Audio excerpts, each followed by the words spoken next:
on our Talk with the Doc, as always, we talk to Dr. Tim McKnight, who this morning is going to tell us about the best treatment for anxiety and depression. How did you come about this? Well, I have to tell you, I have to backtrack. Okay. You guys play great songs. Oh, thank you. That was a great song. Lou Gramm with Foreigner, one of my favorites. So I was listening to that coming in. That's when I don't know if I'm going to be late or not, because you said I'd be in right after that song. So either slow down or speed up, depending on where I think the song's going to end. Okay. I'll have to fool you with an extended version sometime. You might have to. Yeah, you never know. Well, before I tell you what I think the remedy is for most anxiety and depression, I want to say that there are certain types of depression and anxiety that clearly need treated. Mental illness can be really tricky, and some people really suffer. So I don't want to minimize the fact that there's a role for medication. Right. People that have postpartum depression, most women don't realize this, but the treatment for that is progesterone. That's the cause of the depression. It's a lack of progesterone after having very high levels with pregnancy, and progesterone is a natural antidepressant, natural anti-anxiety. And there are people who are feeling pretty good, and all of a sudden it's like somebody turned the lights out, and they feel terrible, just depressed, just out of the blue, just totally blindsided, non-functional. Those people need treated. There's certain people with terrible anxiety that, for a number of reasons, that really can't function. They need medication. But in 25 years experience, as I've seen people come into the office with anxiety and depression, and we've gone through the pandemic when this really just blew up, anxiety and depression. Mm-hmm. I'm going to say that the most common and the most effective treatment for anxiety and depression is service, helping somebody else. Now, I always say that nature teaches us lessons. So there's a lesson with the solar eclipse. When the sun disappears, or we get in the middle of the day, there's a shadow on the earth because the moon gets right in front of the earth. That's like a metaphor for our lives, I think. When we focus looking ahead on what we want and what our problems are, and those problems get close to us and they get big, the light in our life just disappears. During a solar eclipse, if you look around, the darkness to a degree dissipates. And it's the same with our own problems and our anxieties and depression. It's looking around for other people. I think really one of the issues that's really been tough for us in the last 10, 15 years is social media. We're looking at everybody else's lives, thinking it's better than ours, or we're lacking something. Projected life. Projected life, exactly, because most of what you see on social media is not reality most of the time for people. Mm-hmm. It's their best days. Yeah. It's their best look. It's their best stories.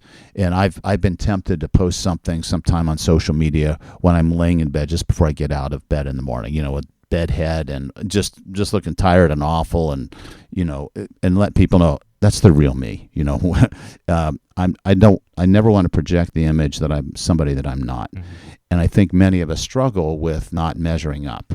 And I've seen it over and over again. So when you get out and serve somebody, it does a couple things. First of all, it helps you realize that there are other people with important needs that you didn't know were there, and they're suffering. And when you come to their aid and you sense their appreciation for it, it's really invigorating. I mean, it's just like a jump start. It changes your perspective on life. It puts your problems in perspective and allows you to see, I have so much to offer other people. Because sometimes when we get anxious or depressed, the focus is me, me, me. We're looking at our problems, and we're not seeing that we have been placed here to help other people as much as anything. And not to get too religious, but for those people who are struggling with, does God exist? Does God know me?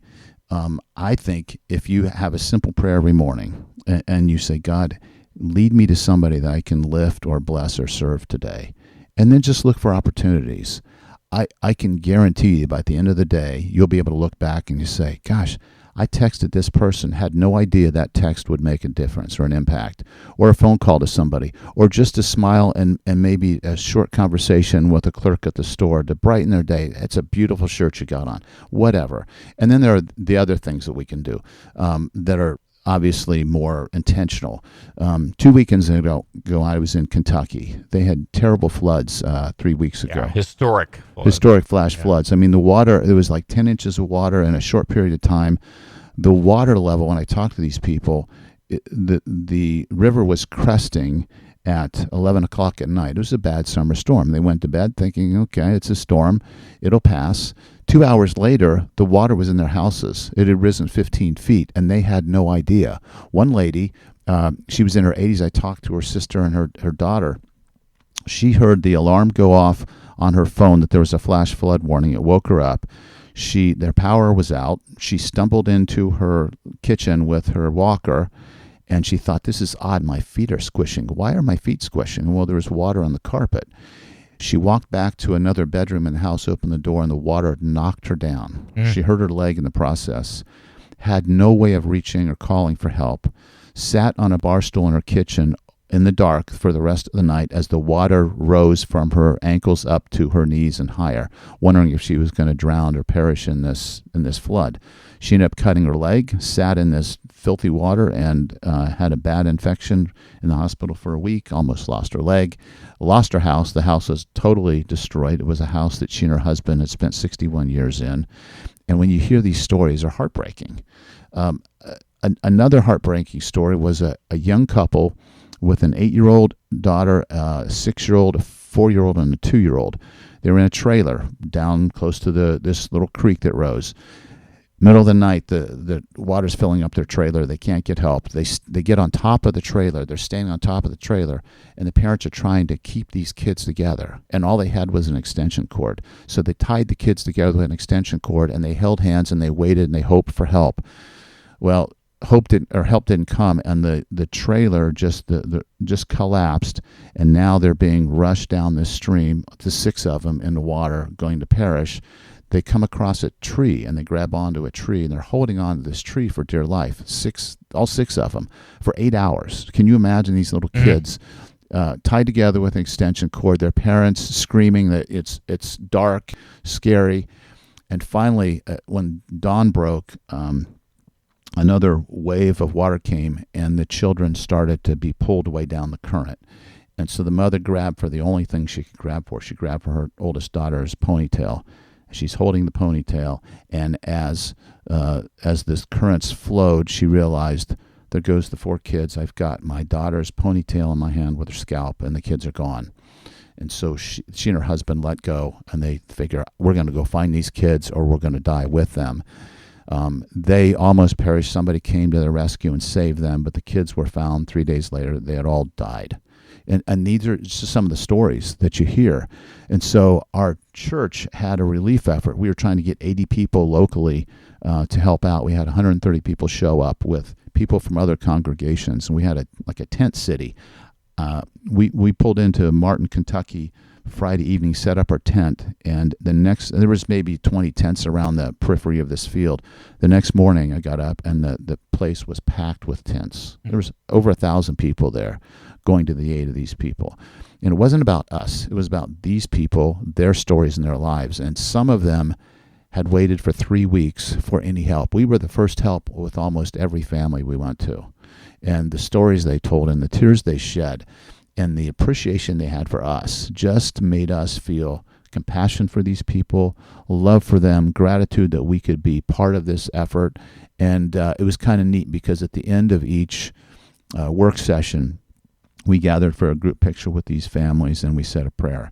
And some of them, were in tears as we left, thanking us, telling us they loved us. And I haven't stopped thinking about it. And it was really interesting because some of the work we did was very difficult. I mean, we were carrying chunks of asphalt that the floods had just thrown into people's yards. We were carrying it, by our hands to throw away. And my strength, my capacities, and the same with my friends, were magnified. We did things physically I didn't expect that any of us could do. It was pretty amazing. And but I haven't stopped thinking about that. Just as I start thinking about my own problems, I get to participate in something like this. And it's life-changing. And so that's what I mean. The best remedy for anxiety and depression and for the feeling that you don't measure up and your life isn't like everybody else's is to find somebody else that could use a lift. And it doesn't have to be a rescue like our group did. It could be small things, simple things.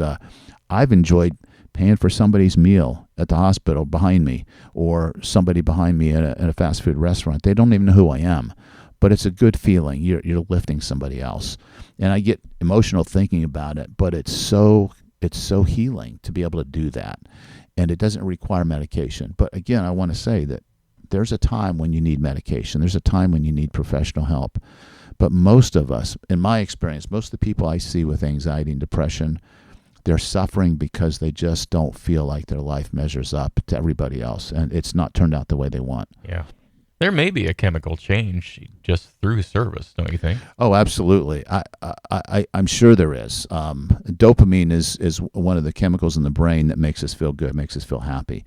It's interesting that when we do brain scans, people who are either addicted to recreational drugs or alcohol, they have very little dopamine in their brain. They cannot feel joy and happiness. They get a quick relief when they use their drug of choice. And when I saw those pictures and images of the brain, I thought, gosh, I can't be judgmental of these people. They just want to feel good like the rest of us, and they can't feel that way. And the only way they can get that is by going back to that drug. And sometimes you get far enough down that pathway in your life, the brain is not going to heal. It's not going to recover. And that's a really tough thing. I think we need to be compassionate with these people who have addictions. But another one where people don't make dopamine in the brain is the morbidly obese. And so what do they do to feel satisfied and happy? They just eat those foods that they've loved that have gotten them to the place they are. So yes, they need counseling, but they need to be loved and they need to feel joy in their life. And maybe they need service as much as the rest of us. But there's no question that dopamine is released when you're helping somebody else, that serotonin, another natural antidepressant in your brain, is released. These are easy things to do. And the cool thing is we're helping somebody else. And when I go back to this idea, does God exist, or does he know that does he aware of me? When you serve somebody else, you feel a love for these people that you don't even know. And I mean, it just swells your heart. And for me, I feel like I can feel his love for them. I feel my love for them. And then I feel God's love for me. It's like all of us feel something. And we might not all recognize it, but there's a change in us when we're doing these things. And to me, every time I do that, that's a witness that there is a God who is aware and he loves his children. But I just hope that this is helpful, because when I start feeling down and withdrawn and I kind of go to that dark space, it's always because I focused on my problems more than my opportunities to help somebody. Oh, that's maybe the best tip anybody got. Thank you for sharing. Thanks for sharing your physical talents as well with those people. I mean, I wish we could all do that. Yeah, I think we have opportunities. We just have to look for them. Appreciate it. We'll talk to you next week. You're welcome. Thank you. Dr. Tim McKnight as we talk with the doc this morning